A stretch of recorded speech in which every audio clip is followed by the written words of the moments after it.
Day is here and the coastal bend is ready to make its voice heard as voters prepare to head out to the polls this morning. Locations across the region are making those final preps before ballots are being cast. Depending on where you live, there are several key races on the ballot that could shape your local leadership. One of them being the race for mayor and 6 city council seats in Robstown.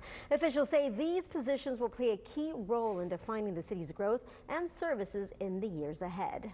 In Jim Wells County, voters will decide on a unique proposition aimed at keeping livestock in check. Prop A would prohibit hogs, sheep, goats, alpacas, and other exotic animals from running loose. The change would give deputies new authority to issue citations should those animals escape and damage property or maybe even create a safety hazard. The Rockport-Fulton ISD is asking voters to approve a tax rate election proposal aimed at about $960,000 per year. And if approved, those funds would go to upgrade school programs and boost teachers' salaries. Voters will decide whether to move forward with that. Could be an increase on about 6.3%.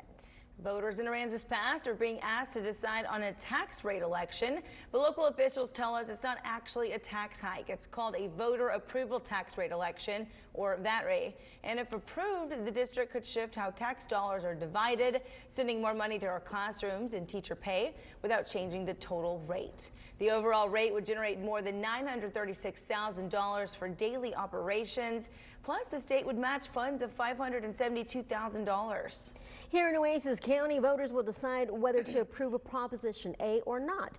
It's a proposal to expand emergency service districts and extend fire and EMS coverage into rural areas who are without full protection. If passed, this would bring first responders unserved zones to unserved zones, shorten response times, and include a tax increase to fund new stations and crews. It's important to note Prop A would not raise property taxes for residents already living within an existing ESD. The newly added districts would see an increase of no more than 10 cents per $100 of property value.